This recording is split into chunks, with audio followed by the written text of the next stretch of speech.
falar sobre quando e como se pode utilizar tempo rural depois de 1991 para a aposentadoria no INSS. O tempo rural antes de 1991, nós vimos no outro vídeo, e aqui fica a dica, se você quer saber, vai lá e procura aquele vídeo em que nós falamos sobre o tempo rural antes de 1991. O tempo rural depois de 1991, para ser utilizado na aposentadoria por tempo, ele precisa ser indenizado. O que é isso? Como assim indenizado? Tanto o INSS quanto o Judiciário entendem que o tempo rural, depois de 1991, ele não conta normalmente, precisa ser pago. E qual o valor que tem que ser pago? Eu posso pagar sobre o salário mínimo? Não. O cálculo para saber quanto é que a pessoa tem que pagar, ele é um pouquinho complicadinho, mas eu vou explicar aqui para vocês. O primeiro cálculo que se faz, digamos que eu tenha trabalhado na atividade urbana de 1994 até hoje. Então eu vou pegar todas as contribuições desse período e fazer uma média dos 80% maiores salários. Fiz a média dos 80% maiores salários desde julho de 94. Fiz a média, deu um valor lá de R$4.000. Então essa é a base de cálculo. Agora, sobre isso, eu vou pagar 20%. Então, para cada mês que eu quero contar, R$800. Só que tem um detalhe, esse período, antes de 1996, não tem multa e juros. Então, é esses R$800 no meu exemplo. Então, reiterando o exemplo, se eu tenho uma média de R$4.000 de salário, eu vou pagar R$800 por mês, que é 20% dos R$4.000. Mas se eu quero usar, por exemplo, o período de 98 a 2000, nesse período, eu tenho que pagar, além dos R$800, juros, que geralmente vai dar, nesse exemplo, mais R$400, e multa de 10%, que é R$80. Então, nesse caso, em vez de eu pagar R$800 por mês, como é o período antes de 1996, eu vou pagar R$1.280 por mês. E aí talvez você se pergunte assim, vale a pena? Depende. Tem que fazer os cálculos. Vamos pensar assim, que a pessoa tenha que pagar 2 anos de indenização para se aposentar.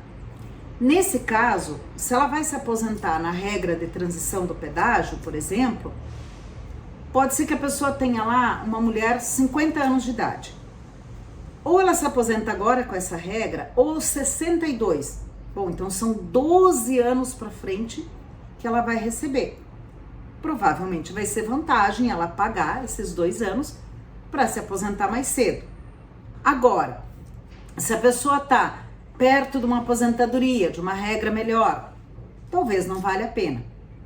Outro exemplo, pode ser que a pessoa, sem esse tempo indenizado, esse tempo rural indenizado, pode ser que a pessoa vá se aposentar com um pedágio, com um fator previdenciário que reduz bastante o valor do benefício. Mas se ela pagar, ela vai se aposentar com um valor bem maior.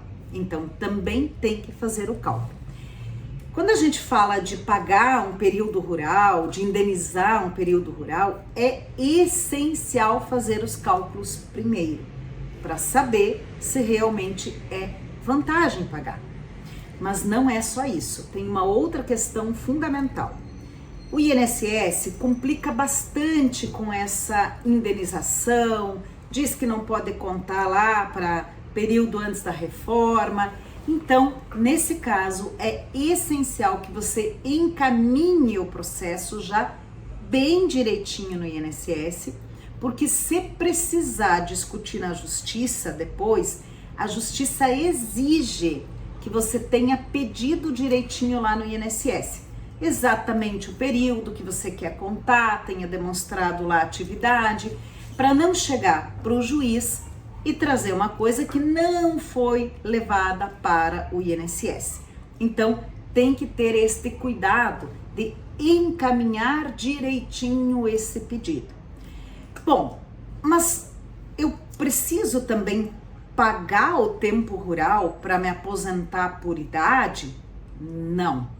Não precisa pagar tempo rural, nem para aposentadoria por idade rural, nem para aposentadoria por idade rural e nem para aposentadoria híbrida. Só precisa pagar para aposentadoria por tempo de contribuição. Então, vamos de novo. Digamos que eu tenha 28 anos de contribuição, mas se eu somar o tempo rural, eu chego a 36. E destes 36, 2 anos eu tenho que indenizar. Então, alguns eu só tenho que demonstrar que eu exerci atividade rural, eu só tenho que apresentar as provas, e 2 anos eu tenho que indenizar.